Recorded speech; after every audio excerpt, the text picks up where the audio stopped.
Allahu Akbar, Allahu Akbar. Allahu Akbar, Itu sebabnya Islam identik dengan agama jamaah. Dan hari ini orang-orang sudah paham urgensi dari jamaah ini. Makanya ada banyak sekali bisnis-bisnis yang mereka tidak berbisnis, mereka hanya punya satu hal saja, mereka mengelola jamaah. Apa contohnya? Grab, Gojek, Facebook, Twitter, Instagram, nyolek orang.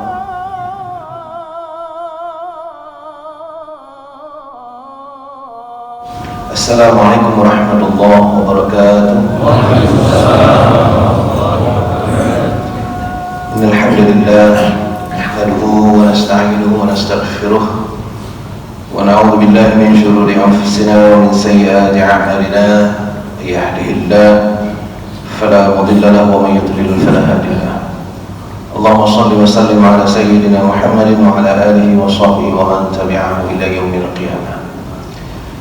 Sidang yang subuh yang dirahmati Allah Subhanahu wa taala, tak henti-henti kita memanjatkan rasa syukur kita kepada Allah Subhanahu wa taala. Allah masih berkenan hari ini menghidupkan kita kembali, memberi kita kesehatan yang memadai dan membawa kita secara jamaah ke masjid ini. Ini luar biasa. Jamaah-jamaah yang besar seperti ini ditakuti oleh orang-orang Yahudi. Jamaah-jamaah besar seperti ini ditakuti oleh musuh-musuh Islam. Dan kita patut bersyukur bahwa kita termasuk yang ada di dalam. Jadi orang dalam gitu. Orang dalam jamaah. Adalah ya, ordal itu namanya.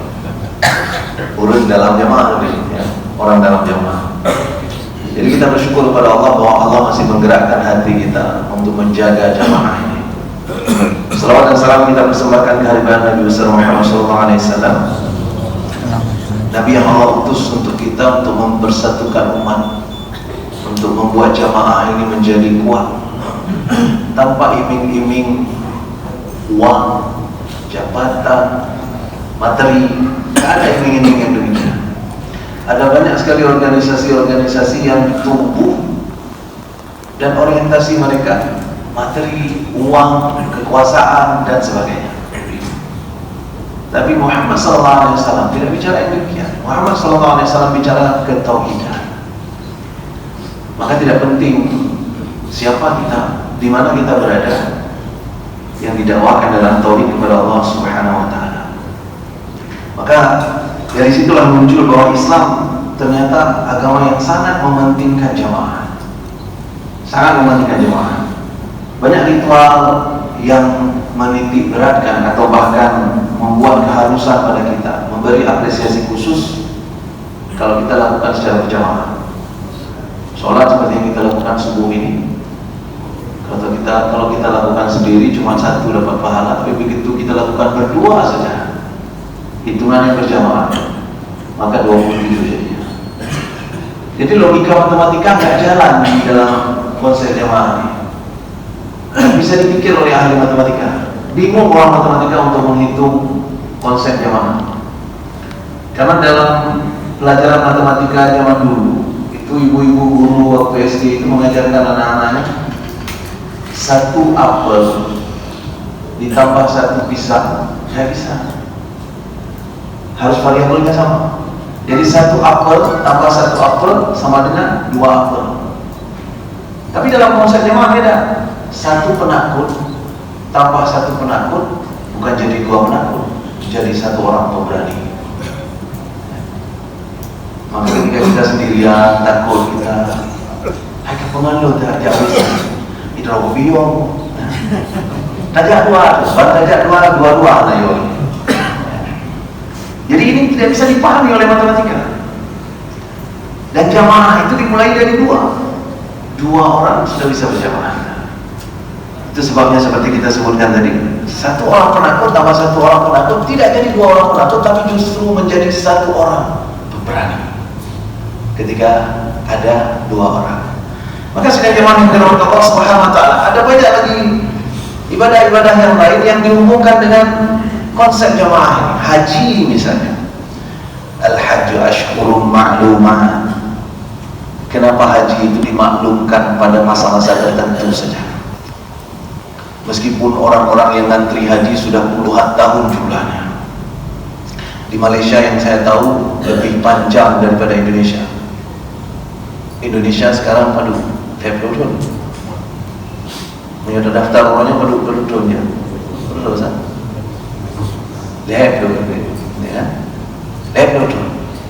Di Malaysia ternyata 40 sampai 50 tahun di Malaysia. Kalau perlu cepat naik haji pergi ke Jerman. Berangkat dari Jerman, umurnya Muhammad singo berangkat. Kalau di Jerman, di Inggris, di Jerman dan sebagainya. Jadi sudah begitu pun haji tetap tak boleh dilakukan pada masa-masa yang lain. Jangan ramai dah urun bulu-bulu Ramadan tak boleh haji juga. Ramai dah urun bulu-bulu mulut dah jadi juga. Ya, sabuk gelombang dia bulu mulut, sabuk gelombang dia bulu Ramadan. Itu bulan haji dia bulan lain. Tak boleh. Al-hajju ashhurun ma'lumat. Kenapa harus begitu? Karena orang-orang dipersatukan dalam jamaah. Sehingga tatkala nurun jawajingan semangat. Ya. Tatkala nurun bak TV macam tatkala nurun muntamon tajai. Semangat. Semangat dalam Allah. Maka sidang jemaah yang dirahmati Allah Subhanahu wa taala. Itu sebabnya Islam identik dengan agama jamaah. Dan hari ini orang-orang sudah paham urgensi dari jamaah ini. Makanya ada banyak sekali bisnis-bisnis yang mereka tidak berbisnis. Mereka hanya punya satu hal saja, mereka mengelola jamaah. Apa contohnya? Grab, Gojek, Facebook, Twitter, Instagram, nyolek orang. Karena dari wajah bukan pemain nampaknya ya. Dari wajah bukan pemain, ada beberapa orang pemain. YouTube, Google, Yahoo, semua mereka tak punya apa-apa. Tapi mereka menjadi institusi-institusi terkaya di dunia hari ini. Apa yang mereka punya? Mereka cuma punya jamaah. Mereka mengelola jamaah. Bahkan ada ide besar lagi sekarang ini di dunia. Idenya adalah Illuminati. Ide tentang mengelola jamaah seluruh dunia diarahkan ke satu arah saja, dan itu sudah dimulai katanya. Arah-arah ke situ semakin jelas terlihat. Lagi-lagi sidang jamaah yang dirahmati Allah Subhanahu wa taala, intinya adalah jamaah. Bahkan disebut di dalam Al-Quran, aqimus shalah wa atuz zakat warka'u ma'ar raki'in. Allah menyuruh kita sholat, menyuruh kita membayar zakat, dua ibadah yang merepresentasikan interaksi vertikal dengan Allah Subhanahu wa taala. Aqimus shalah wa atuz zakat, interaksi horizontal dengan manusia. Tapi kemudian kata Allah, warka'u ma'ar raki'in, tapi lakukan secara jamaah. Lakukan secara jamaah, rukuk bersama orang-orang yang rukuk. Langsung di sini di dalam ayat ini kita bisa belajar sesuatu. Apa yang bisa kita pelajari? Tidak disebut di sini sholatnya harus berjamaah, tapi disebut rukuknya berjamaah. Itu mananya Pak? Rukuk itu lebih luas daripada sekedar sholat. Karena rukuk itu adalah keterbukaan kepada Allah Subhanahu wa taala. Maka dalam beribadah, segala jenis ibadah, Allah menyuruh kita untuk mengembangkan, menularkan semangat jamaah. Maka jamaah subuh ini luar biasa. Kalau tidak salah BBC yang pertama ya, di Aceh. BBC yang pertama di Aceh. Setelah BBC muncul, coba lihat menular jamaah-jamaah subuh lain. Ada jamaah Arafah subuh, Jumat berkah, ada GPS, ada suling DKMA, ada macam-macam, luar biasa. Ya, sengaja DKMA saya sebut karena ada Ustaz Ibnu Sadar. Jadi sidang jamaah yang dirahmati Allah Subhanahu wa taala, Ini menarik sebenarnya. Kenapa? Ternyata jamaah ini menular. Ada semangat yang bisa ditularkan. Dan jamaah ini terutama kalau sholat tidak bisa dilakukan secara online. Meskipun sekarang teknologi sudah sangat berkembang. Ada bohong ada jamaah masjid orang yang wujud. Aku di Zoom dong. Dapur di Zoom, sholat dari rumah kita. Ada kamera, ada masih Hashimiyah di sini ya. Allahu Akbar, Ustaz. Kita sendiri di rumah Allahu Akbar. Jangan. Tak boleh itu. Tak boleh pakai Zoom. Harus offline. Tidak boleh online. Dan hari ini memang diakui bahwa yang online itu pun banyak sekali terlihat kebohongan. Saya waktu masa-masa Covid kemarin itu kalau ngajar pakai Zoom, banyak kali kejadian.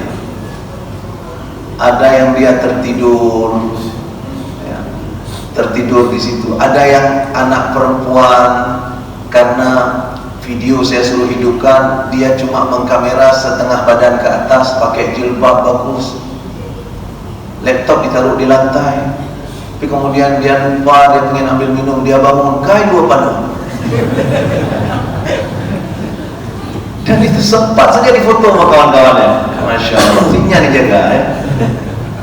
Atau ada yang lain yang sering kita sebut misalnya, semua orang harus hidupkan video gitu, supaya nampak dia serius. Jago mahasiswa loh. Apa yang dilakukan oleh mahasiswa? Dia rekam video dia. Dia taruh video di situ, kemudian dia tidur. Dia nggak ada di situ. Kapan kita tahu bahwa itu bukan dia? Karena sebenarnya itu bergerak sini, bergerak. Karena kita pikir nggak ada itu. Begitu kita panggil nanti, misalnya siapa namanya, Rudi misalnya. Rudi, kahek kita panggil ditetap. Yang berlebihan aja ya. Itu video itu. Jadi banyak sekali kepalsuan. Atau ada yang kita lihat sangat menatap kamera dengan indah, dia tetap kita pikir jaga ini ngolong. Padahal kalau kita cek dia nonton film Korea. Jadi sidang jemaah yang dirahmati Allah Subhanahu wa taala, itu sebabnya harus offline. Begitu offline, maka kebohongan-kebohongan yang kita sebutkan tadi tidak kejadian. Jauh lebih afdal. Maka jamaah haji pun tak boleh Zoom. Meskipun hari ini ada live dari Haramain, ada live dari Mekah, tapi nggak boleh kita di rumah kayak keliling kok tawaf ini, dia ada keliling meja makan, tak boleh. Zoom lebih nggak boleh, tak boleh. Harus berangkat, tapi harus antri 30 tahun antri ya.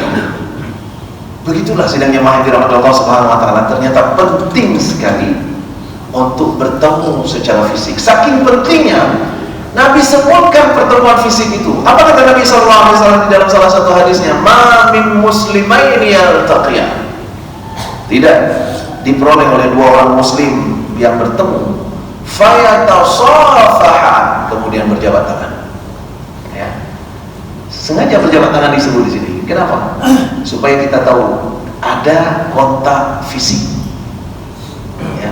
Fayatasafahan illa ghufira lahu ma qabla an yatafarraqa, kecuali Allah ampuni dosa-dosanya sebelum mereka berpisah. Sebagian malah mengartikan sebelum tangannya dilepaskan. Sampai sebegitunya. Ini ceritanya adalah fayatasafahan tadi, bertemu untuk berjabat tangan, itu menunjukkan apa? Menunjukkan sebegitu jarak kita harus berada dengan orang-orang di sekitar kita.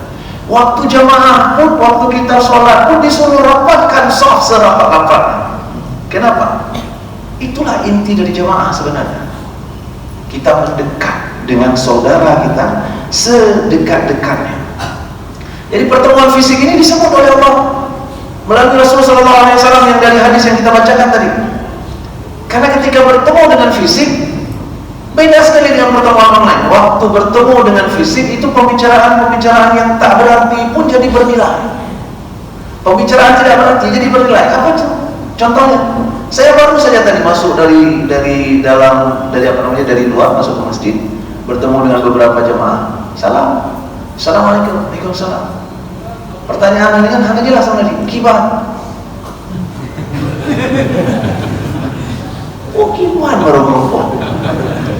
Kibar yang jawab lebih hanya jelas. Apa jawabannya? Hinaan. Atau lain dong, kibar. Lagi haba no. Pasti ada haba. Baru perempuan. Tapi istilah-istilah seperti itu pun jadi bernilai harga luar biasa. Kenapa? Karena kita ketemu dengan fisik. Ya. Ungkapan-ungkapan itu memang tidak bermakna, tapi bernilai luar biasa. Ya. Bernilai luar biasa. Kadang-kadang pertanyaan-pertanyaan yang lalu contohnya punya serius ditanggapi hanya pacok ya maksud. Dengan apa jawabu? Payamu. Sudah bukan pacok hanya apa? Tapi begitulah pertemuan fisik. Maka sidang jemaah yang dirahmati Allah Subhanahu wa taala, kondisi inilah yang menyebabkan kita disuruh rukuk, warka'u ma'ar raki'in. Jadi proses rukuknya kita lakukan bareng-bareng. Kenapa? Karena tubuh kita ini seperti radio atau seperti HP kalau zaman sekarang. Radio dan HP itu dia memancarkan frekuensi dan menerima frekuensi. Dia memancarkan dan menerima. Itu yang dilakukan juga oleh tubuh kita. Jadi ketika kita berada dalam energi dan frekuensi yang indah, cinta, kasih sayang, kebaikan, bahkan sangat sederhana senyuman, ya. Maka apa yang terjadi Bapak Ibu yang dirahmati Allah? Semua energi positif yang demikian itu akan tertarik kepada kita. Sinyalnya akan ikut kepada kita, dan itu akan memberi energi yang luar biasa bagi kita. Begitu juga sebaliknya. Begitu juga sebaliknya. Kalau seandainya dalam pikiran kita berat sekali, ya, susah sekali, gawat sekali, maka gawatlah kejadian. Saya sudah praktekkan bagian ini. Mobil saya besar. Karena besar, setiap diajak belanja oleh istri saya masuk ke pasar-pasar, dalam hati saya selalu nyokah nampak parkir. Kadang-kadang saya sebut sama istri saya, diajak misalnya, yuk ke pasar ini, aduh susah kali parkir. Lama-kelamaan istri saya bilang begini, coba sekali-sekali jangan munculkan sinyal susah kali parkir itu. Jangan keluarkan frekuensi itu, kata istri saya. Jangan keluarkan frekuensi susah kali parkir, tapi keluarkan insya Allah ada parkir. Kan jarang-jarang pendakwah di bawah. Saya dengar itu, saya dengar dan saya praktekkan. Ternyata benar. Begitu saya datang, ada aja yang keluar. Kata istri saya, kan betul ada parkir. Ya. Jadi ternyata sidang jemaah yang dirahmati Allah Subhanahu wa taala, konteks ini menjadi penting. Hari ini itu disebut dengan telepati. Kita kirimkan sinyal kepada seseorang dan orang itu akan mengerti di sana apa yang kita inginkan. Di Amerika ada perusahaan, saya lupa nama perusahaannya. Di perusahaan itu, kalau di kantor-kantor kita itu ruangan itu disekat ruangan. Ini ruangan si A, ini ruangan si B, ini ruangan si C. Di kantor itu dibuat lagi menasah, hana sekat, blok. Di dalam menasah itulah rame-rame orang bekerja. Duduk di atas mejanya masing-masing, tapi semua orang bisa saling menatap. Apa maksudnya ternyata? Ternyata mereka semuanya diarahkan untuk aware terhadap kesulitan orang-orang lainnya. Jadi waktu duduk itu, semua kita bisa melihat wajah kawan-kawan kita yang lain juga yang sedang bekerja. Apa kata perusahaan ini? Diinstal itu ke dalam karyawan mereka. Setiap hari pada saat Anda bekerja, perhatikan baik-baik wajah kolega-kolega Anda di dalam ruangan besar ini. Anda akan mendapatkan satu atau dua yang energinya negatif. Kelihatan itu dari wajahnya. Ya. Wajah orang yang negatif dengan wajah orang yang positif kelihatan. Nampak. Jadi kalau Anda mendapatkan posisi wajah-wajah negatif ini, jangan biarkan dia negatif. kirimkan sinyal positif kepada dia. Kenapa? Kalau enggak, dia yang akan mengirimkan sinyal negatifnya kepada Anda. Ya. Jadi bunuh dia rame-rame. Nah, itu dia maksudnya. Ya, di dalam nasahnya. Sehingga semua orang mungkin bisa mendeteksi ada sekitar 30 orang di dalam ruangan. Satu orang terdeteksi berenergi negatif, maka 29 orang akan menatap dia dengan harapan dia akan kembali ke jalan yang benar. Dengan harapan dia akan dimudahkan, dengan harapan dan sebagainya. Dan itu ternyata berhasil. Mereka tidak punya iman, mereka tidak berislam, mereka tidak beragama, tapi mereka praktekkan bagian ini. Apa ini sebenarnya? Ini sebenarnya adalah semangat berjamaah. Semangat berjamaah.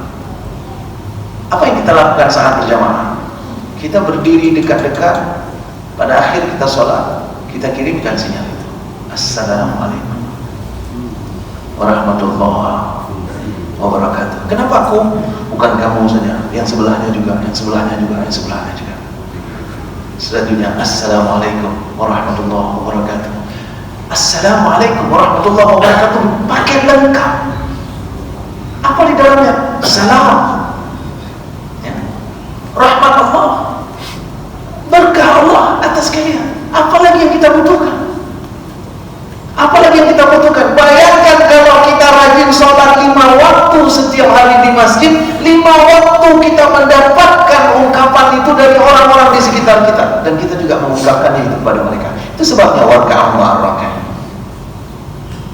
Dan itu juga sebabnya kenapa jamaah 3 orang lebih baik dari 2, 4 lebih baik dari 3, 5 lebih baik dari 4, dan seterusnya dan seterusnya. Kenapa jamaah yang lebih besar itu lebih baik daripada jamaah-jamaah kecil? Karena itu. Saya di kampus waktu dibangun MIPA itu, kan mau dibangun musala. Saya bilang, kamu musala Masjid Ubiraya. Untuk apa musala masjid besar sekali? Tapi dibangun juga musala. Nah, karena dibangun musala, apa kata saya? Musala ini untuk cewek-cewek aja. Ya. Yang merasa cowok, sholatlah ke masjid. Untuk apa? Untuk membangun jamaah yang lebih besar. Dan jamaah yang lebih besar itu semangatnya beda dengan jamaah-jamaah kecil yang terletak di ujung-ujung sudut-sudut mana dan sebagainya. Dan dari situ juga filosofinya, kenapa masjid tak boleh berdekatan, supaya berkumpul jamaah menjadi besar. Ada sinyal yang bisa kita saling tularkan, dan sinyal orang ke masjid itu beda. Sinyal orang ke masjid itu sinyal kejujuran, sinyal salam, sinyal rahmat, sinyal berkah. Assalamualaikum warahmatullahi wabarakatuh. Itu sinyal orang ke masjid. Dan itu pasti harus kita ungkapkan. Kalau ada pun kita marah kali sama orang sebelah misalnya, pas begitu sholat, alah hidongji pula sebelah. Kan kadang-kadang pernah kan, tanya kawan ada di masku, mandar rasa kapal si gamnya di samping, nyoh anak kun salut. Hana sah semuanya. Tak malah jadi hana bukan saja hana sah semuanya. Karena itu rukuk. Jadi salah satu dari rukuk adalah menyampaikan salam kita, mendoakan sahabat kita, mendoakan orang-orang di sebelah kita. Tak peduli dia itu kita benci atau kita sayang. Itu hebatnya jemaah. Maka sidang jemaah yang dirahmati Allah Subhanahu wa taala, ini bukan isapan jempol. Sudah pernah terjadi pada zaman dahulu. Umar bin Khattab pun sudah pernah mengirimkan telepati sangat jauh, bukan sekedar di samping kiri dan samping kanan.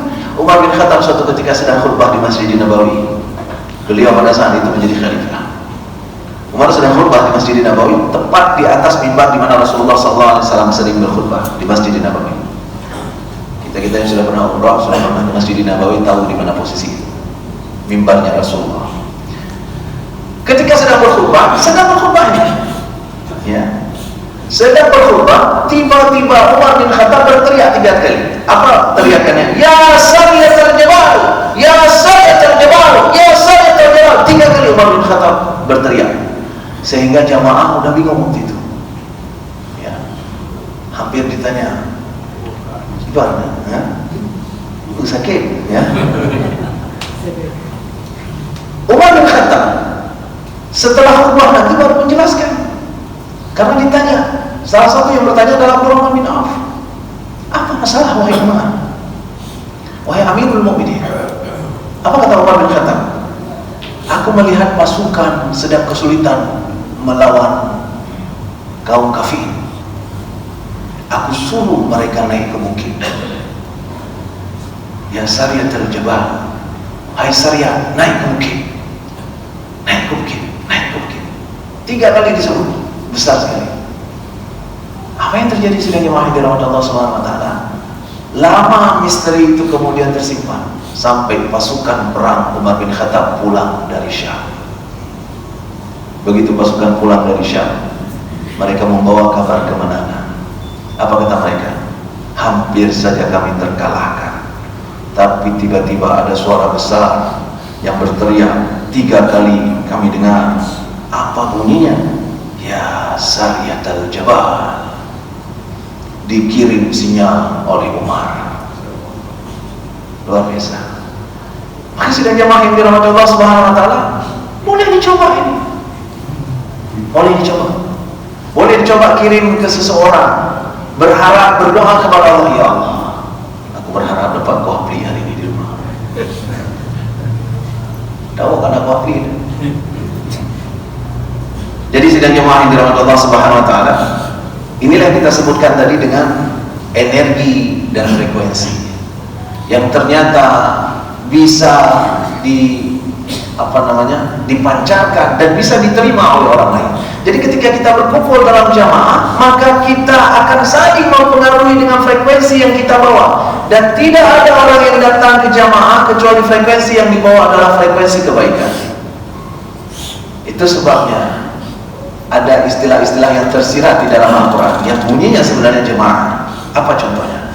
Kata Allah, wal asr, demi masa, innal insana lafi khusr, sesungguhnya semua orang sebenarnya berada dalam kerugian, illa alladzina amanu, kecuali yang punya iman yang kuat di dalam dadanya, wa amilus sholihat, dan kemudian beramal sehingga amalnya disebut amal kesolehan karena imannya, wa tawassaw bil haqq wa tawassaw bis sabr. Kata-kata wa tawassaw menunjukkan ada 2 pihak di sini yang resiprokal sifatnya. Ada 2 pihak di sini yang sebenarnya saling melakukan, saling menasihati dalam kebenaran, saling menasihati dalam kesabaran. 2 pihak itu berarti minimal 2 orang jamaah. Jadi artinya apa tadi? Orang rugi semua kecuali paketnya komplit. Ada 4 paketnya. Dia punya iman, dia beramal, dan dia berada dalam jamaah untuk saling menjaga dalam kebenaran dan dalam kesebaran, saling memancarkan frekuensi kebajikan sehingga frekuensi kita akan diterima oleh orang, frekuensi orang akan mempengaruhi kehidupan kita kemudian.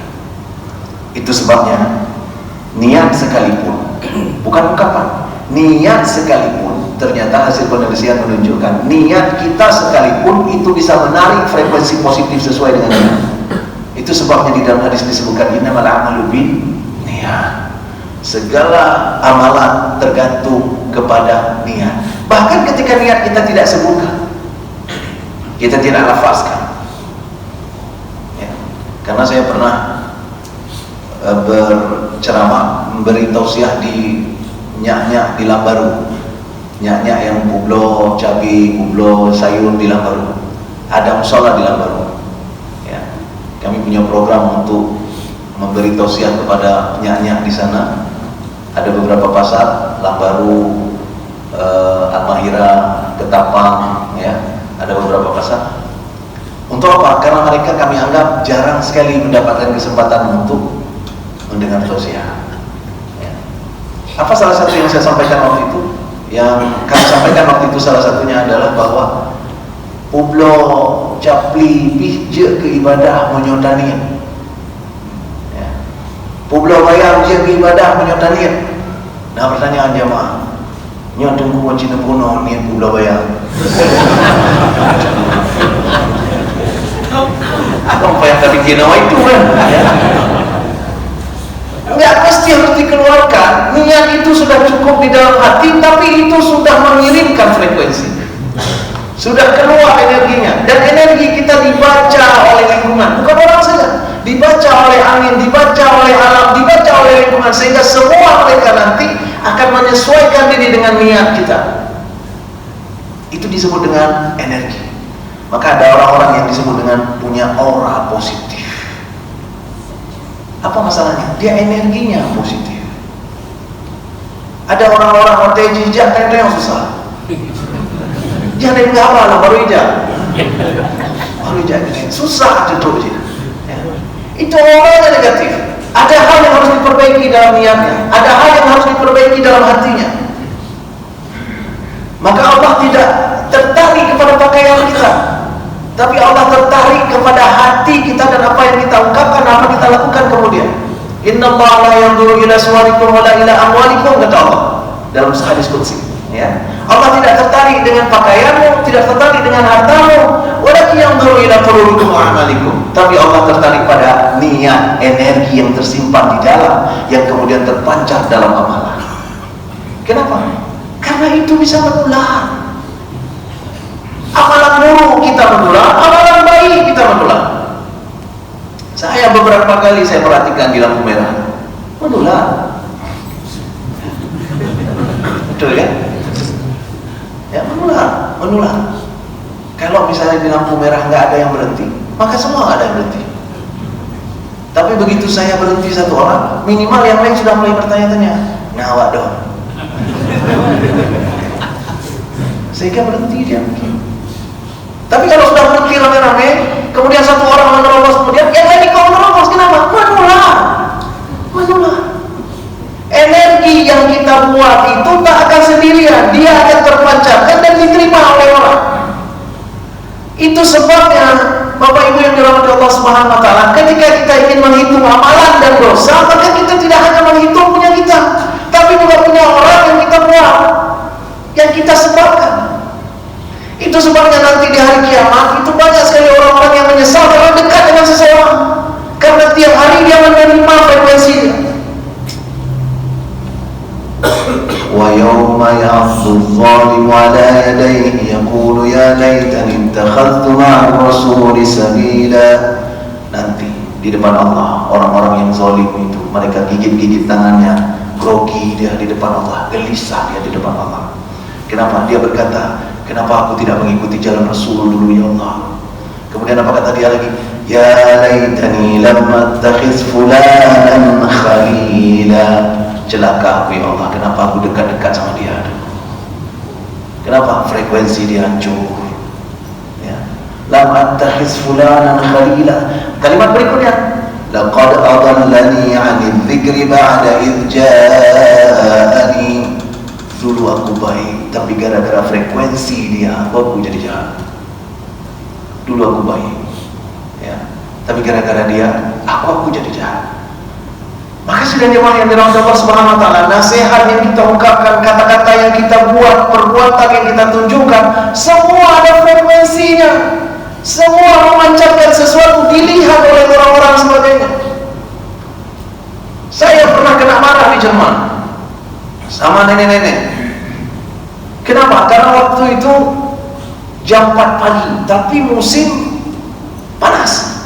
Musim panas jam 4 pagi sudah terang benderang.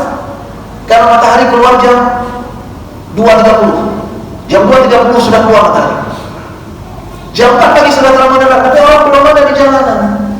Kenapa? Karena mereka memang beraktivitas baru sekitar jam 8. Belum ada di jalanan. Tapi kami orang-orang Indonesia, kami berkumpul sepakat waktu itu, yuk besok kita jalan-jalan jam 4 pagi.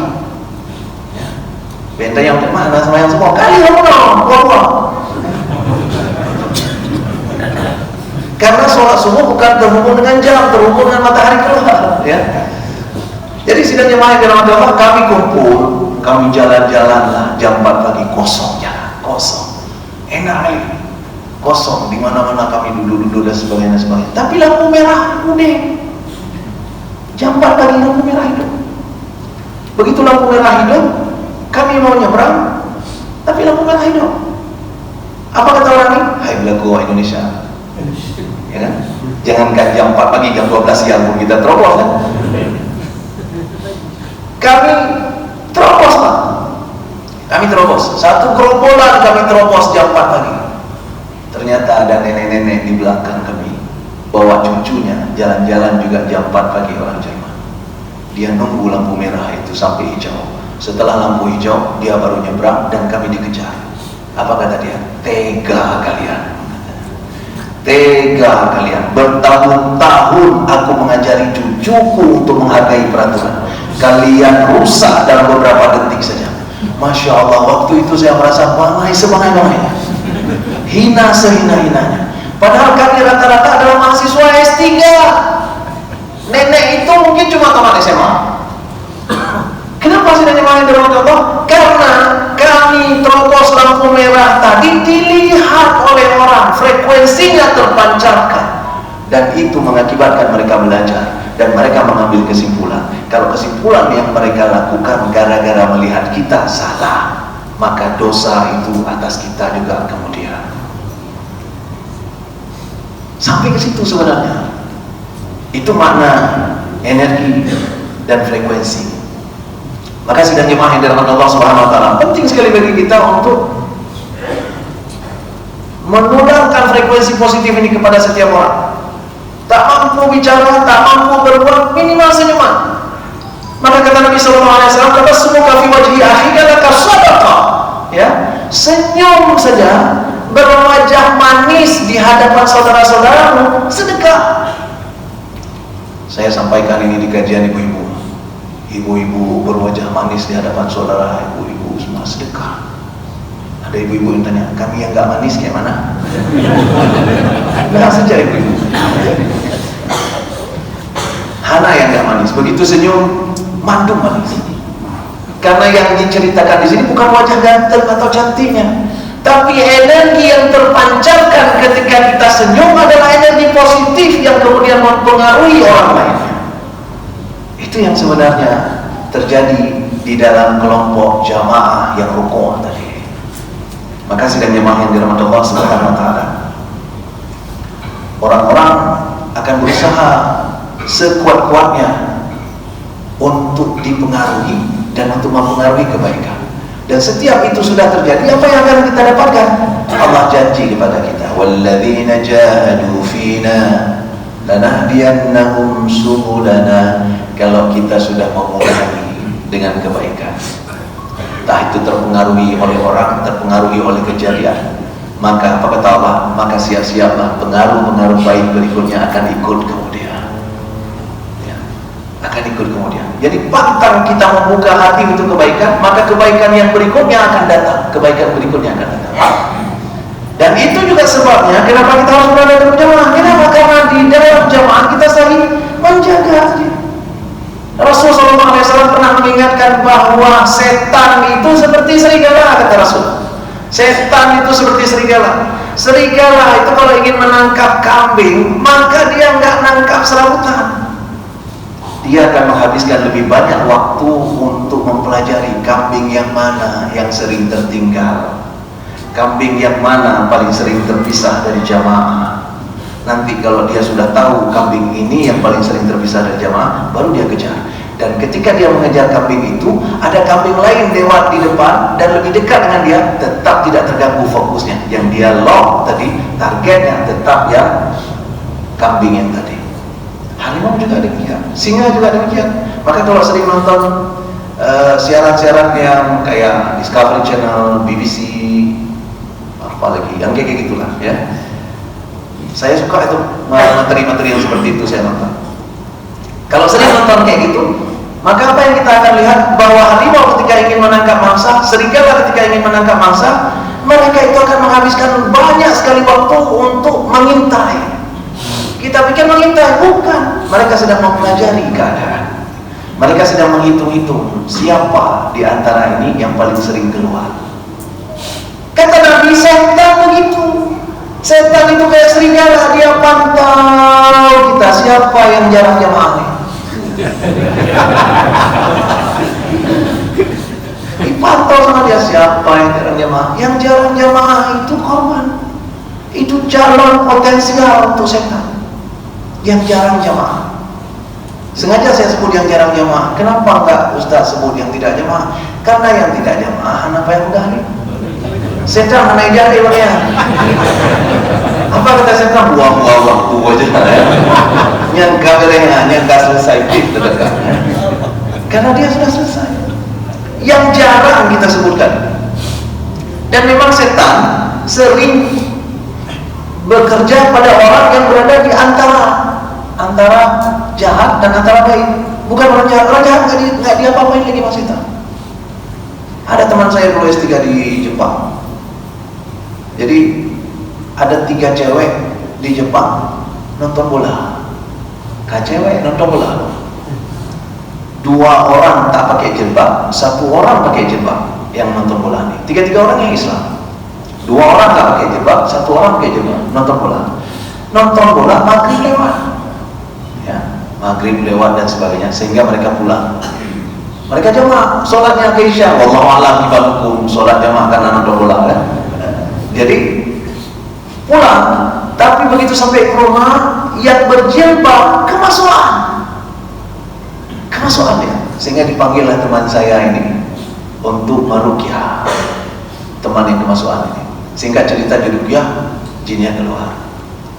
Tapi pertanyaan kawan-kawan yang lain, orang-orang Indonesia yang lain di Jepang, ya, dalam misi-misi pertanyaannya, Ustaz, kenapa yang diserang sama jin tadi justru yang berjilbab? Kan 2 orang justru nggak berjilbab tadi. Kata Ustaz ini, yang anak jilbab anak pihak serang li.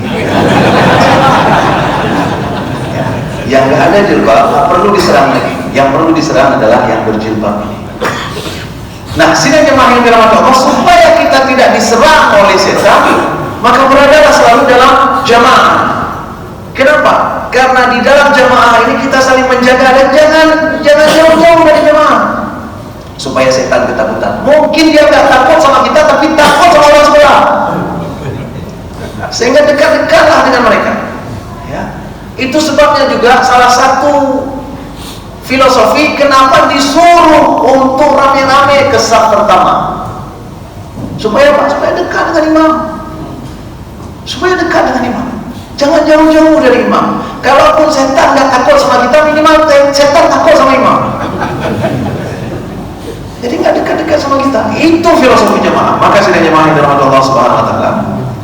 Kalaupun kita melakukan dosa kemudian, maka insya Allah dosa kita akan cepat tertangani. Kenapa? Ada kawan-kawan yang membersamai. Dibaca tadi oleh Ustaz di dalam surat An-Najm. Ya, dalam sholat tadi. Kata Ustaz tadi dalam sholat yang dibaca tadi, alladzina yajtanibuna kaba'iral itsm wal fawahisha illal lama. Mereka ini sebenarnya adalah orang-orang yang menjauhi dosa besar juga, tapi dosa-dosa kecilnya tetap terjadi pada mereka. Tapi walaupun terjadi dosa-dosa kecil, karena kita nggak mungkin bebas dari dosa, tapi mereka berada dalam jamaah. Karena mereka berada dalam jamaah, maka dosa-dosa kecil itu nggak sempat menjadi besar. Jangan lupa tadi bahwa apa yang kita niatkan, apa yang kita lakukan akan menarik frekuensi berikutnya. Jadi dosa itu akan menarik frekuensi dosa berikutnya. Walaupun kita tidak melakukan dosa besar, tapi dosa kecil itu akan mengundang dosa besar pelan-pelan. Tapi itu tidak sempat kejadian. Walaupun tadi illal lama, walaupun tadi ya ada dosa-dosa kecilnya, tapi dosa-dosa kecil itu sering langsung terpotong karena ada sahabat-sahabat, orang-orang di dalam jamaah yang saling menasihati dan membacking itu sehingga dia kembali ke jalan yang benar. Maka frekuensi yang tadinya ingin tersambung dengan kejahatan dosa berikutnya tak jadi kejadian. Nabi SAW, kita tutup dalam syuruk. Nabi SAW karena itu menyebutkan wattabi'is sayyi'atal hasanah tamhuha. Nabi menyuruh kita setiap saat sadar bahwa kita tergelincir dengan dosa, segera lakukan sebuah kebaikan. Untuk apa? Supaya frekuensi dosa tadi tidak mengundang frekuensi dosa berikutnya, karena itu berbahaya. Ya. Maka salah satu yang bisa kita buat mengundang adalah cara mengundang rezeki. Gimana cara mengundang rezeki? Keluarkan apa yang sudah ada. frekuensinya sama tuh. Ya, frekuensinya sama. Jadi hari ini ada dua pihak yang sudah bicara tadi. Pihak BBC mengatakan pembangunan rumah hampir selesai, masih diperlukan beberapa juta, tasnya ada, rekening tersimpan, ya kan? Pihak masjid juga menyebutkan tadi ada karpet yang dibeli, alhamdulillah cukup berkualitas, cukup mahal, itu juga terbuka untuk diberikan sumbangan. Lu namanya? Mudah-mudahan itu akan membuat kita menginisiasi frekuensi kebenaran, frekuensi sedekah, frekuensi harta, sehingga insya Allah ini karena kalau saya sambung lagi nanti ya, tapi saya sebut juga sedikit aja. Insya Allah kalau kita sudah niatkan rutin, harus rutin lebih, rutin sedekah, ya anggaplah rutin sedekah ke Masjid Hasyimiyah, rutin sedekah ke BBC, maka Allah akan mencatat itu, dan untuk akan datang rezeki BBC itu akan dititik oleh Allah melalui kita. Itu dia, ya. Mudah-mudahan kita bisa pahami itu dengan baik, bahwa semua perbuatan, semua niat ada frekuensinya, dan itu akan saling mengundang satu sama lainnya. Itu kesimpulan yang bisa kita ambil pada hari ini. Mudah-mudahan ada manfaatnya. Mohon maaf jika ada salah-salah dan silap dalam penyampaian. Subhanallahumma wa bihamdika asyhadu an la ilaha illa anta astaghfiruka wa atubu ilaik. Assalamualaikum warahmatullahi wabarakatuh. بسم الله الرحمن الرحيم. لقد جاءكم رسول من أنفسكم عزيز عليه ما عنتم حريص عليكم بالمؤمنين رؤوف رحيم. ويقول إن الله وملائكته يصلون على النبي يا أيها الذين آمنوا صلوا عليه وسلموا تسليما. ويقول قل هذه سبيلي أدعو إلى الله على بصيرة أنا ومن اتبعني وسبحان الله وما